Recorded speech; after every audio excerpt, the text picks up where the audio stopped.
Russia, was a living example of how workers can spontaneously come to very big political ideas. They can set up workers' councils, the Soviets in 1905. They can understand the need to do away with the autocracy, the Tsar. They can understand the necessity for political organisation. Now, after that experience, Lenin said that the working class is instinctively, spontaneously social democratic. Social democratic is the word they used at the time for revolutionary organisation. Instinctively, spontaneously social democratic. And what do we need to do? To open the gates of the party, to draw in all the new forces and bring them into the organisation. Why does Lenin say this? Because of the nature of the class struggle at the time. Because workers have achieved fantastic results through their own struggles, and the biggest danger for revolutionaries is to say, these people, they haven't really understood socialist ideas until they've been through a 6-month training period, they can't join the organisation, and we need to be very careful about it. In other words, all organisational formulas must be rooted in the reality of class struggle. It doesn't mean that anything goes. It means that there's always a tension between any organisational formula and the class situation in which it's situated. And that's, I suppose, one of the things that we always have to talk about. How do we organise, given the level of class struggle in Britain and internationally? That's true. What's also true, though, is the ability to say, open the gates of the party was only possible because there'd been a massive argument inside the Russian Social Democratic Labour Party, the split between the Bolsheviks and the Mensheviks. The Bolsheviks the majority, the Mensheviks the minority. At the 1903 Congress, where if you look, go through the discussions of it, it all looks very abstruse and detailed and so on, but essentially what was at stake was a understanding of what sort of organisation was required to be built. And what did Lenin argue? He argues three things. One, that there needs to be a war against localism. A war against the idea that different parts of the country can all come up with different views of where they want to go, of their policies and their ideas and so on. And what we need is a centralised organisation, an organisation which is capable of moving as one together. Secondly, that people have to be bound by the decisions of the higher bodies of the party, by which we would talk in our own experience of the conference of the party and of the elected organisations. We need to have lots of elections, Lenin says, but when those bodies make their decisions, then there has to be a discipline upon the members. And thirdly, he talks about be careful of the intellectuals. That's really what he was saying when he talked about how the intellectuals have to be submitted to the discipline of their local group, by which he really meant workers. That the great danger that people sound off with very highfalutin ideas, but they don't have the discipline of those who are actually in the workplace, in the campaigns. And Lenin argues those three things in 1903. It's a split between the Bolsheviks and the Mensheviks, and it was crucial when it came to 1905. And it was expressed in the different views that they took on the 1905 revolution, which, actually, I haven't got time to go into, so let me not do that. This experience of the split, the 1905 revolution, produces what Trotsky called the only revolutionary section of the Second International.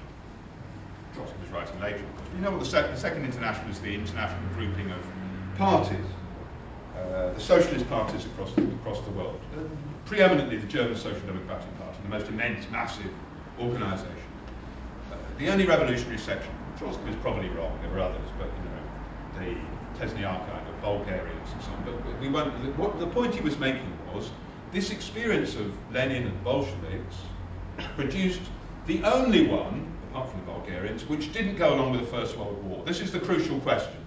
In 1914, the First World War begins, and instead of the socialist parties saying, no, we're against the war, strike against the war, instead they act as the recruiting sergeants for workers to kill one another. That's essentially what happened. The German Social Democratic Party the pinnacle of socialist organisation as it was seen, votes for the war credits in the parliament, votes to send workers off to kill one another. An extraordinary earthquake that this happened. But it showed that what had been happening under the surface of apparent agreement with Marxist phraseology. And there'd been a rottenness at the heart of social democracy, which had moved away from that idea of the actuality of the revolution.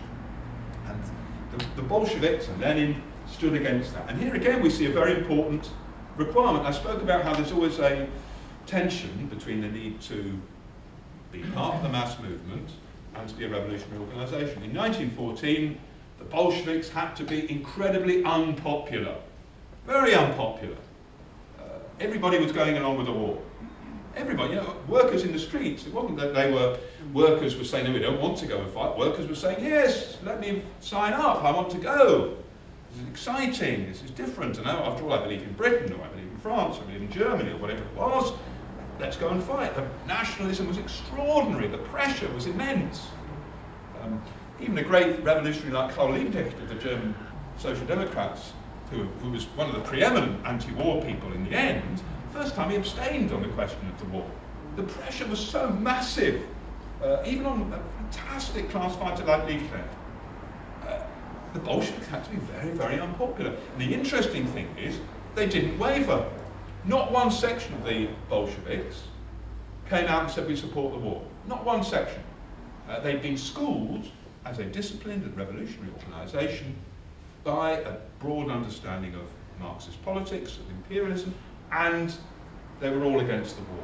But the necessity to be unpopular was there. The Bolsheviks were reduced to a tiny number of people by this experience. It cut them off.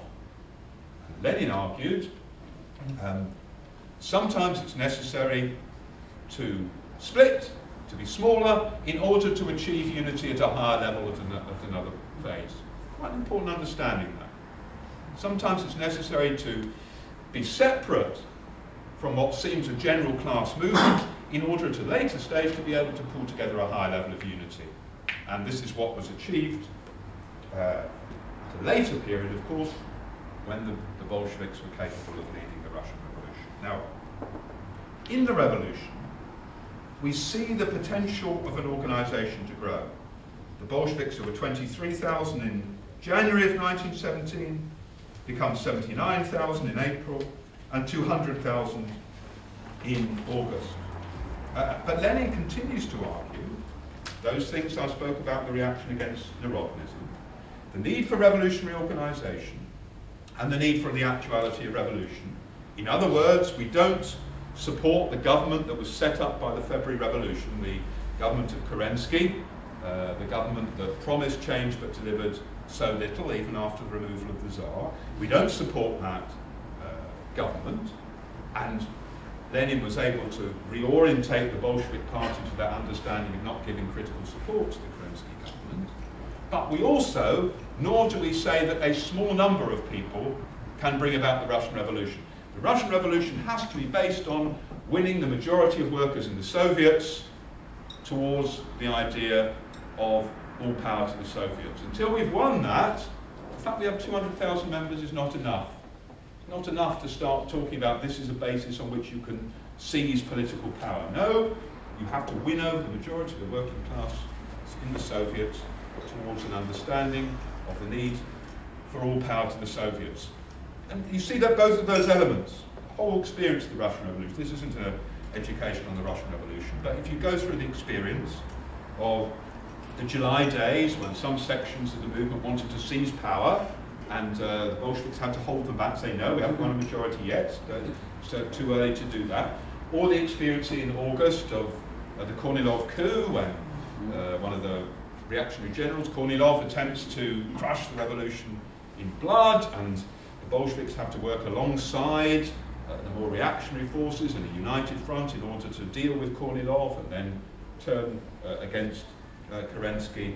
Again, you can see both these elements of reaching out to a broader movement but building a revolutionary organisation. The last 5 minutes I want to talk about how this experience of the Bolsheviks before and during the Russian Revolution is then expressed in the Communist International. The Communist International, which is the revolutionary international grouping of communist parties after the Russian Revolution. There's a resolution which was passed in 1921, the Third Congress of the Communist International, about how revolution is organised. We can argue about the degree to which Lenin himself wrote it. It doesn't really matter. Lenin said it was a marvellous resolution and everyone should learn from it, so that's probably good. What does it talk about in terms of how revolutions should organise? It argues for democratic centralism. It argues for the idea that there needs to be full discussion before there are decisions made and then united implementation. There's been some arguments in the party about whether one says democratic centralism or democratic centralism when introducing this topic. I'm not going to do either of those. I'm going to say democratic centralism because I think both matter. Both are really important in all periods of the party's history. We need lots of elections, we need lots of discussions, we need lots of debate, and we need accountability of everyone in the organisation. Everyone in the organisation. Whether you're the National Secretary or whether you joined 2 weeks ago. That's very, very important. And we also need to work in unity. It doesn't mean that we stop discussing and debating, but when we make decisions, we then have to be able to implement. And this seems to me a very, very basic idea which has runs through all of Lenin's thought. Lenin doesn't often use the phrase democratic centralism. You'll only find it 3 or 4 times used, that specific phrase, in Lenin's writings. But it's implicit in all of the organisational formulas that he talks about.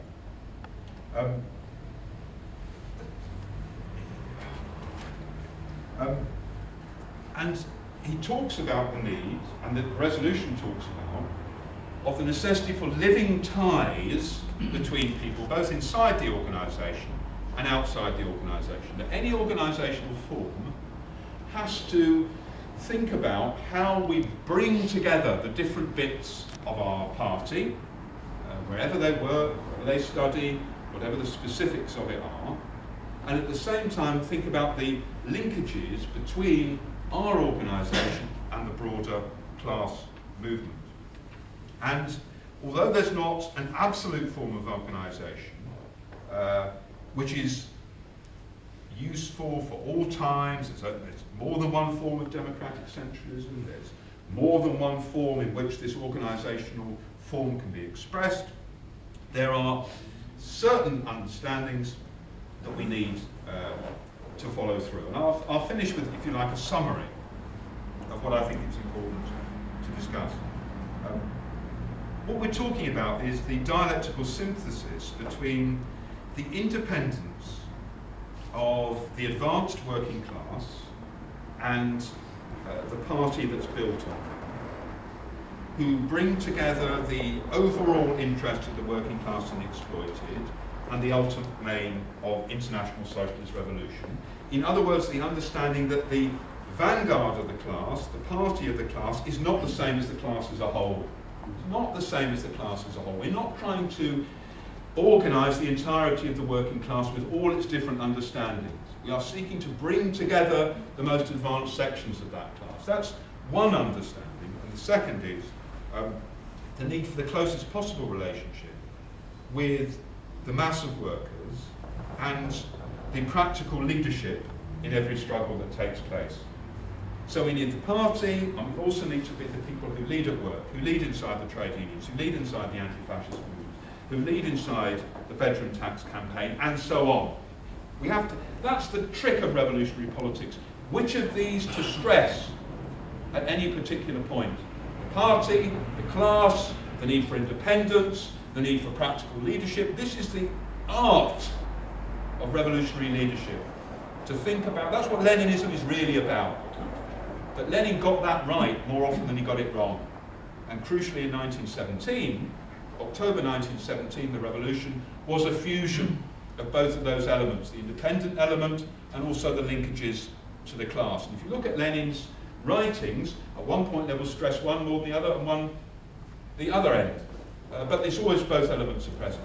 So in 1903, in What Is to Be Done, in 1914, beginning of the First World War, and probably, I suppose you could say, the first two congresses of the Communist International, the struggle against reformism and against centrism, the stress is very much on the need for the independence of the revolutionary organisation.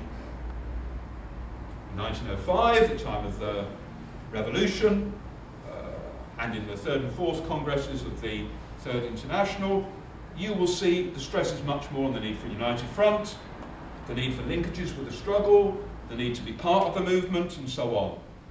But both elements always have to be present.